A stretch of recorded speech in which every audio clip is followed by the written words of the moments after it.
Welcome to episode number 232 of the Beyond Social Media Show, the podcast for all of you marketing, advertising, public relations, and communications professionals. We are recording live on YouTube on June 14, 2018. Plenty of things to talk about as usual. Among them, a chewing video game? Chewing a video game? A chewing video game? I don't know. We'll find out. MPR Raccoon. New York Yankees' new mascot, paralyzed by choice, Merkel memes Trump, push button satisfaction, Janis Joplin 2.0, rating digital assistants, Day the Net Died, ReKognition, walking algorithm, and much, much more. BL kicks it off for the best story of the week. BL? What's this chewing video game thing?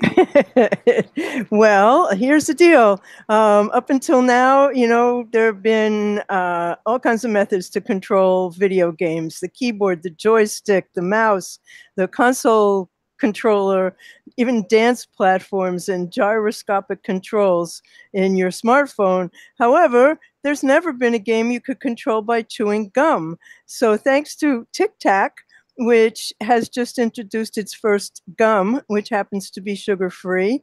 And they just introduced a game called Chew and Play. It's created by Tic Tac for TBWHI at Day New York. And it has these sort of old-fashioned 8-bit games, and you get them through Snapchat lenses named for the two flavors of the gum. So in the spearmint jungle, each chew propels a sprite man from vine to vine over hazards like crocodiles that are below him. And chewing helps a skier leap obstacles in cool watermelon water ski. So you can find both games by swiping up on ads in Snapchat and using the snap codes at the end of the video. So I became a fan of Tic Tac when they denounced Donald Trump, because he said during the 2016 campaign that he always used Tic Tacs before molesting women, and they went after him for that. And I've been a big fan of Tic Tac ever since. I was wondering if maybe the dentist might come out against this, because are you controlling the game grinding your teeth? I mean, no, you chew. Side? You have to chew. Well, I could see some grinding teeth action there too. But maybe I'll try it out and find out. Yeah. This could be in worst, but it is in best because it validates one of my massive pet peeves. So kind of a rant, but also a lesson in there for marketers. This is from a Wall Street Journal article by Julia Jargon, I believe is his last name. Inappropriate if you're talking to marketers. So it's an article about paralyzing consumers with choice. Diners are suffering from this, especially with option paralysis. You've seen the menus. I mean, I've stopped going to restaurants because there's just way too many things on their menu. It's just boards and boards of ingredients and options and blah, blah, blah, blah, blah. It just drives me crazy. I'm not alone, apparently. Some people are worried about being judged for stumbling through their order when they have so many choice, or they feel pressure by having customers waiting behind them in line. That's a natural reaction. So the article talks about why restaurant chains have so many choices. And Tom Ryan, he's the founder and chief executive of Smashburger, says that if he didn't, he would lose customers. There's a quote in it from him saying the next generation of burger lovers is looking for a more food-forward, cosmopolitan approach. So yeah, it's a dilemma for people who grew up with a burger and fries to be asked if they want rosemary fries. Well, it's not as simple as that. It's overwhelming the choices. The article quotes a Mix-It CEO, Leslie Silverglide, wonderful name. So about Mix-It is moving towards paper menus that people can peruse at their leisure, taking the onus off them to feel pressure to make a choice. Apparently, the number of fast casual restaurants in the U.S. rose from 39% in the past 5 years to nearly 33,000, according to Technomic Inc. Wendy's did a pilot program that they cite in the article with a simulated drive-through that had focus group members drive golf carts through and place orders. And they noticed that many were very visibly nervous as they tried to make up their minds. Kurt Kane is cited in the article. He's the chief marketing officer. Said that some people turned around, others motioned fellow drivers for them to pass. Quote, "We intuitively knew the stress was there, but we had underestimated it." So restaurant-induced stress.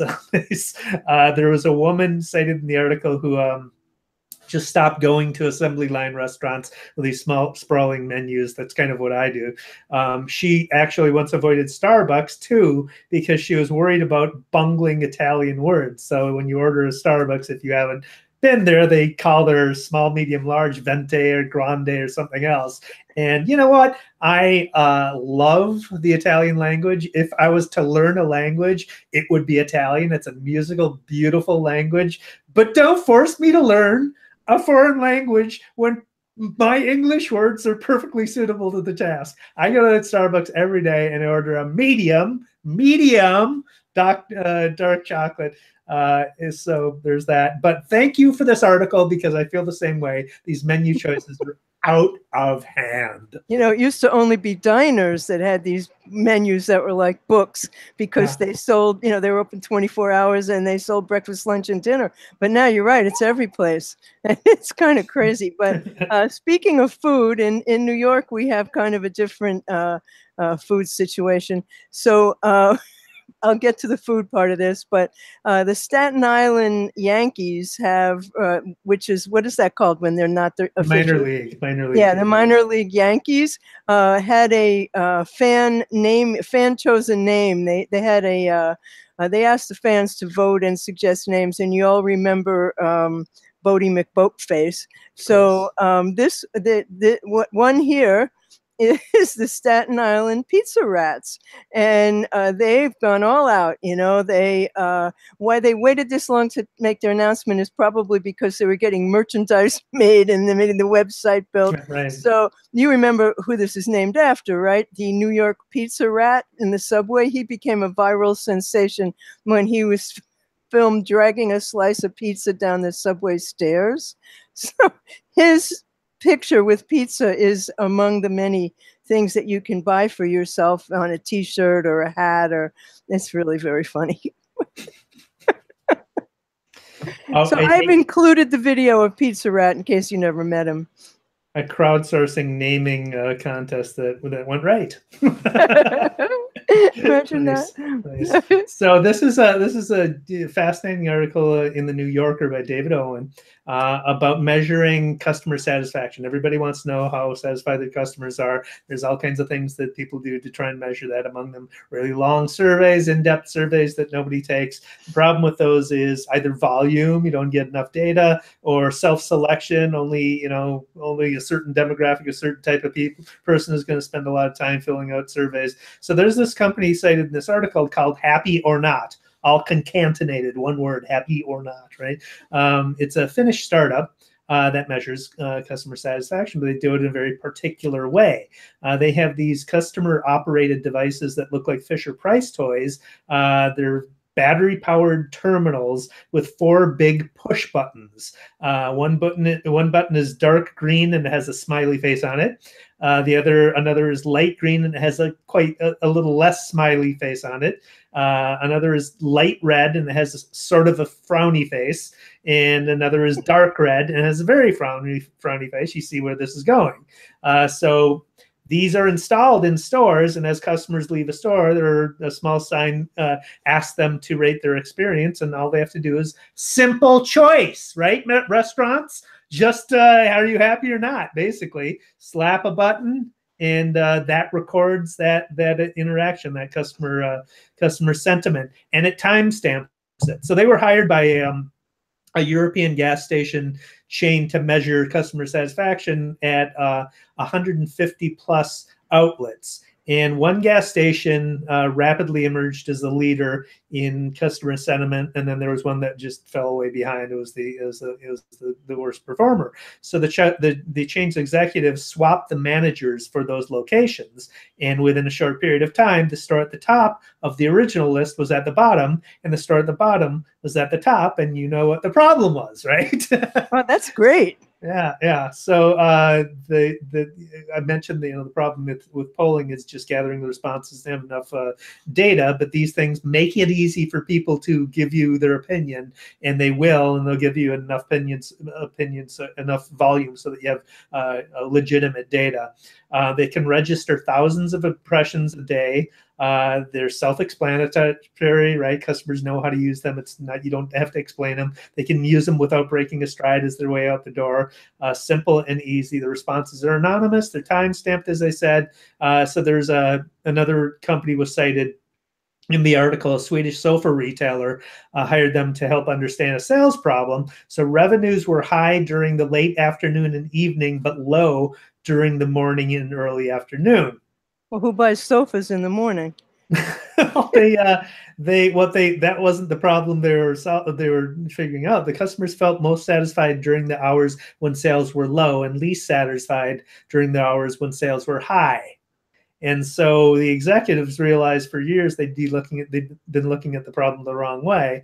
They hadn't considered the possibility that the day should be even higher. So they added more salespeople in the afternoon and evening, and their earnings improved. So very, very fascinating story. There's a lot more detail to it. Put a link in the show notes. And I think that we should have this device in every store and every business. And I also think that everybody should always wear a name tag. Those are my 2 improvements for the world. There you go. So I found this absolutely remarkable, principally because I was surprised that Angela Merkel was on Instagram. But after the G7 summit, she posted a photo by a photographer named Jesko Denzo, and she put it in her Instagram account around noon on Saturday. And in this photo, she's standing behind a long, narrow table. Both of her hands are pressed firmly onto the top of the table, on top of some documents that are sort of all askew. And, with the expression of an angry school teacher, she's staring directly at Trump, who's sitting on the other side of the device with his arms crossed across his chest, staring, defiantly. Or maybe not. Maybe he's being like a scared toddler. But so this, of course, immediately turned into memes. And but she put it, she or her social media team, whoever did that, in English. It said, Day 2 of the G7 summit in Canada, spontaneous meeting between working sessions. And it was all of the members of the summit all standing there staring at him. So a freelance journalist, Alina Kresge, said, big power move on Merkel's social media team, posting this extremely memeable picture on her Instagram. And then HuffPost congressional reporter Matt Fuller tweeted, it's got a Norman Rockwell quality to it. Immediately that appeared as an image. And then my favorite one was Guy Verhofstadt, who said, just tell us what Vladimir has on you. Maybe we can help. And then Tim Young tweeted, this looks like an episode of Celebrity Apprentice where Trump is about to fire Angela Merkel because her strudel marketing plan fell through. So, more like Merkel's going to fire Trump. Yes, well, but if you could interpret it that he was being angry at them, although I didn't think it looked that way in the least bit. And so his parting shot when he left was that he didn't sign the joint communique that they all signed, and then he went to visit, as we all know, where he went. Let's not talk about it. Well, Merkel memeing Trump cannot hold a candle to MPR Raccoon. So, that was great. Yeah, this is from everywhere, because I saw it when it was happening. It was everywhere. Were you there when it was happening? By Matthew Hogg and Christina Caron. Were you actually there, Dave? I wasn't in St. Paul, but I was in Minnesota, and everybody was talking about it. On Tuesday, if you are unaware, a raccoon decided to climb the USB tower in downtown St. Paul. And there was a Minnesota Public Radio reporter named Tim Nelson, whose building is across the street from the USB tower, and he noticed this critter, this raccoon, in a niche, little shelf or in a building, and posted a photo on his Twitter account. And then he noticed that the raccoon decided to start scaling the nearby USB tower. And Nelson, obviously being a reporter, began to chronicle the adventures of the raccoon and added hashtag MPR, Minnesota Public Radio, MPR Raccoon. And soon the story began to trend in Minnesota and then eventually nationwide. Up the raccoon went. Crowds began to gather on the street outside the building to watch its progress. Office workers were posting photos from inside the building as MPR raccoon reached their floor. This is the chillest raccoon ever because it's like on the 20th floor and it's just hanging on a ledge, stretching out, yawning, so very casual. Minnesota Public Radio posted updates to their news ticker that scrolls across the facade of the building outside on the raccoon's progress. Eventually, MPR Raccoon scaled all 25 stories and got to the top of the roof where animal control had placed an open can of cat food, really stinky cat food, inside of a trap. And a raccoon got to the top. It was at night. There was a video from a Care TV reporter was recording video of the raccoon getting to the top, and so it was a big thing. And the mayor got involved. Everybody released to the wild. The hashtag though, MPR Raccoon outtrended Trump Kim Summit. So there you go. That's great. That's really great. I was rooting for the little guy, and somebody described him as a furry Spider-Man. Yeah, but it turns out the little guy who everybody was referring to as the little guy is a she. What? Nevertheless, she persisted. Oh, she. Oh. Yes. I thought you said sheep. I'm like, no, that didn't look like a sheep. Definitely not a sheep. So, okay, if I could find my mouse, I could get to the next story. So this really astounding thing happened the other night on an audition for America's Got Talent. I mean, if you missed Janis Joplin, she's back. Dave called this Janis Joplin 2.0. This is Courtney Hadwin, and she's this incredibly shy 13-year-old girl. She could barely be heard. And when she opened her mouth to sing, what should come out but hard to handle in a voice that clearly belongs to the next Janis Joplin. It was like she was possessed by the music. It was mind-boggling. That video has had over 8 million views this week, and she brought the entire crowd and the judges to their feet, and then she got the golden buzzer, which sends her straight to a unanimous choice, and she's definitely going to be on the show. And so what does she do? She starts crying, and out comes her daddy, who picks her up and hugs her and spins her around like the little girl she is.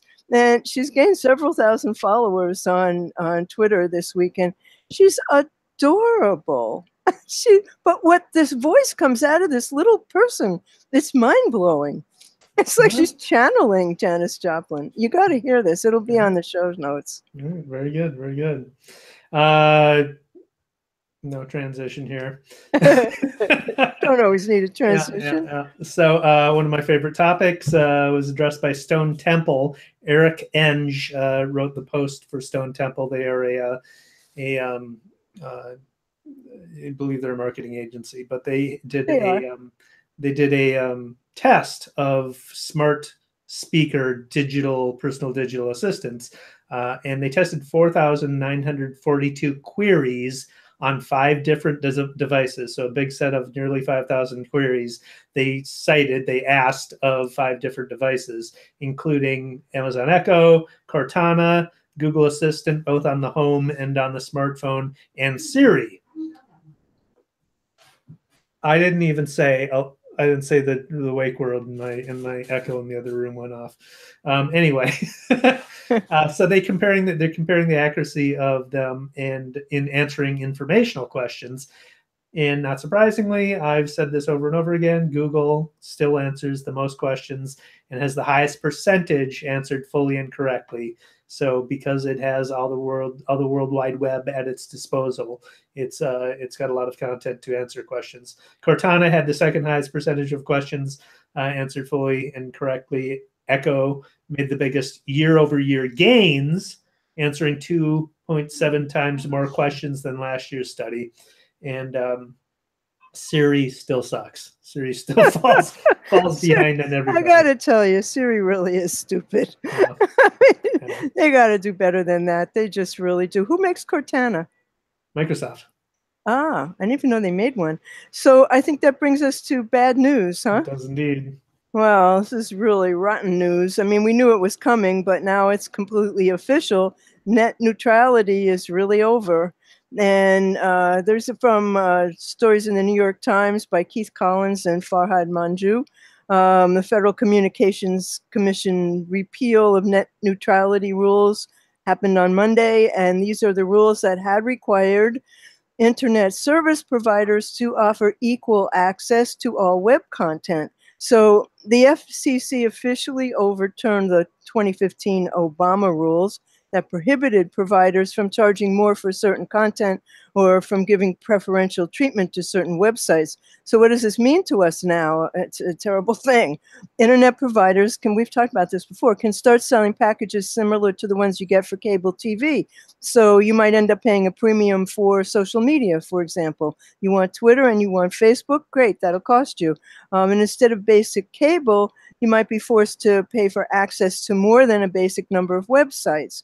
So they would be able to control how quickly you're served the web pages, how quickly you can download and upload things. And that's terrible. And in what context you can access websites depending on how much money you pay them. So without rules prohibiting paid prioritization, a fast lane could be occupied by big internet and media companies, as well as by affluent households, while everybody else could be left in the slow lane. And some small business owners are worried too, because the industry giants could pay to get an edge and leave them in an unfair playing field. And e-commerce startups have worried that they will end up on the losing end of paid prioritization. Their websites and services would load more slowly than the behemoths. Remote workers of all kinds, including freelancers and franchisees in the so-called gig economy, might also face higher costs for doing their jobs from home. The good news is that 29 states have enacted measures that will keep net neutrality in effect. Others, including the governors of Montana and New York, use executive orders to force net neutrality to continue.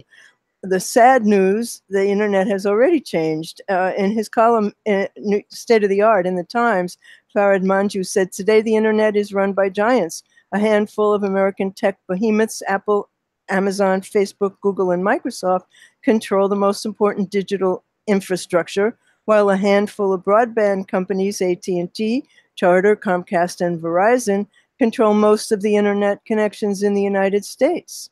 So, we're kind of screwed. Yeah, I saw a headline. I didn't have time to read the article, but I saw a headline that was intriguing that said Google and I think Amazon need to start offering fiber access now. Absolutely. Or Amazon, Google's already doing that in some places. Well, Facebook is doing that. Not like they don't have the money to do it. Of course. It is in their best interest to do it. And it actually would be in our best interest that they do it as well. So Google, Facebook, Amazon, they've got the resources to do it. Let's hope and they're in the position where they can. That's for sure. We do not have competition in internet access at all. It just doesn't exist. And I heard Ajit Pai interviewed on Marketplace by Kai Rizdal the other day. He thinks it's a great thing. Making the argument, oh yeah, we've got competition. There's a small little company in Vermont that's an ISP they're right. As if. Yeah. Anyway. Yeah. So that's all the bad news I have. I thought that was pretty rotten. It is pretty rotten. So mine is a bunch of stories. The Verge's Russell Brandom has been reporting on Amazon. So facial recognition technology is not new. It's pretty common. It's embedded in platforms like Flickr and Google Photos and Facebook. It's already, in use there. But this is a story of Amazon's ReKognition, spelled with a K, facial recognition project that has been offered to police departments, Orlando Police Department, Oregon's Washington County, with non-disclosure agreements to avoid public disclosure, and which can tap into police body cams and municipal systems. It is an order of magnitude different from having it on photos in your Google Photos or Facebook, and having it surveilling public with a police department, especially if you don't know if you have privacy agreements in place like that. And when you consider, as the Wired article by by Tom Simonite points out, photo algorithms, we talked about this before, photo algorithms are great at identifying white people, but they have there's a lot of problems when they trying to identify people of color. And so, for people who already have the system stacked against us, we're going to be misidentifying a bunch of people through these surveillance systems. We need to get these. If there's a lot of benefits for having this, I mean, missing children, there's a lot of benefits, but get this right before it's implemented, first of all. One thing that may work, it's a fascinating article by First Post. It's a AI system developed by researchers at the University of Manchester in the UK and University of Madrid in Spain, who have developed a system to identify people's gait. So we have unique walking characteristics. And they have identified a system that allegedly correctly identifies an individual almost 100% of the time, simply by examining their footfalls, and they use like 3D technology and sensors to identify a gait. So that might be a way of avoiding the whole racial profiling aspect of what's wrong with facial recognition algorithms right now. But that's my rant. Well, that was a good rant, because that's a really important issue. It is. No two ways about that. I mean, I don't know about where you are, but in New York, there are cameras everywhere, and they are very important in crime identification and crime stopping. But I assume the cameras have the same issue with identifying people of color. Yeah. Yeah. So brings us to shiny new stuff. Oh, does it? Okay. Well, I have a bunch, and I will get there in 1 second. 1 second. Okay. We're having a little computer issues tonight, aren't we? Okay. So speaking of face apps, there's one called Face app that is available free for iOS and Android, and it offers 6 filters: smile, hot, young, old, male, and female. And so if you're tired of your RBF selfies, replace them with a toothy grin with just one tap. If you want to know how you're going to look in 20 years, and trust me, you don't, you use the old filter to age progress your face, or the young filter to do the opposite. And if you've ever wondered what you'd look like as the opposite sex, and of course everyone has, the male and the female filters will show you, sort of. And then the filters use AI to analyze the image, and the results are supposed to match the look of your face. It's not some simple copy and paste Photoshop job, but it's impossible to know things like what your smile actually looks like when you're not smiling in the original photo. So it may be loosely realistic, far from real, but still a lot of fun. And it's free. I have never thought of what I look like as a female. Now I'm interested, but thought never crossed my mind. So I'll have to use the app. Well, I once played, when I was in 6th grade, I played Ray Bolger in Once in Love with Amy, and I sang and tap danced, and so I had to dress up like a guy. Nice. Well, I just have one, and it's a resource, and it's an example of what's happening. A lot of places are doing this. Is just we'll put a link to it. It's from Design Taxi, which is a great site. If you don't use it, they have a lot of great stuff there. But they have a museum has released 20,000 works of fine art in high resolution. So this is kind of a trend. Museums are starting to put up their archives in high resolution images, often in public domain that you can use however you want. So we'll link to that in the show notes. That's a wonderful resource. I have one that's got 21 great sources of high quality free photographs. That's from a blog called Snappa, and by Christopher Grimmer. And he's got some sites you know and some that you don't. I came across this tonight. This is really kind of cool. It's called Screenshot Guru, and it lets you capture a high-resolution screenshot image of any web page. And you can screenshot tweets and news articles and photo galleries, everything that's public online. And what's cool is you don't need any special software or browser extensions.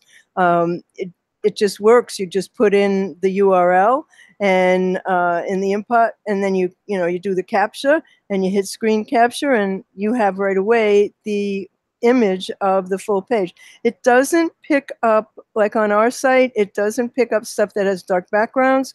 It doesn't do a good job of video images, but it gives you the whole web page in a second. It's absolutely great, and then you can download it. Very and it's cool. high res, yeah, and it's free. Very cool. Well, I covered Nimbus Screenshot. It's an extension, so you do have to install it in your browser. And I swear by it. It's fantastic. So we'll give that a shot. I use Snagit for that. Do you have any more? I do not. You go right to the daily numbers. Let's wrap this up then. So, consumer actions prompted by podcast ads. These are actions taken by U.S. mobile users after hearing a podcast ad. 41% said they looked up an item or service that was advertised in the podcast. 28% said they purchased the item or service that was advertised. 25% say they tried the item or service that was advertised. 23% went to the advertised store. And 32% did none of these.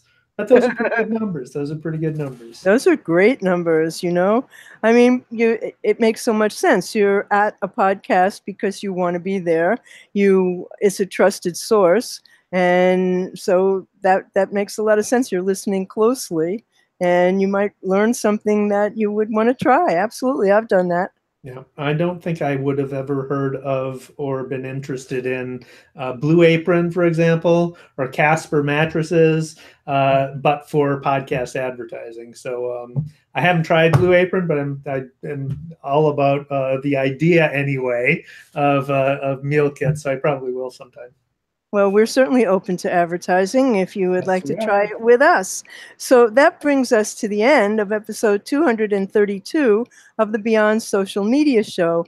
And you will find the video replay and links to everything we've covered on beyondsocialmediashow.com/232. And my co-host is David Erickson. On Twitter, he is at @DErickson. He blogs at eStrategy Blog and creativepr.com/blog, both of which should be in your inbox every week. He's on YouTube as eStrategy. I'm BL Ochman. I am on Twitter as @What'sNext. I blog at What's Next Blog. I'm on YouTube as What's Next Blog. And I have a side hustle called Fun Walkers, which are funny license plates for walkers and rollators. The show, Beyond Social Media Show, is on the web at beyondsocialmediashow.com. We're on YouTube, Beyond Social Media Show. We are on Twitter as BS Media Show because we don't always take ourselves completely seriously. And we're on iTunes, where we hope you'll subscribe. We are on Stitcher, we're on iHeartRadio, and we are also on Amazon Echo. And we're not going to be here next week. Yeah, actually we are. Oh, we are going to be here next week. Okay, we're going to be the week after that we're not going to be Okay, next week we'll be here, and the week after we won't. And We thank you for watching tonight. Thanks for watching.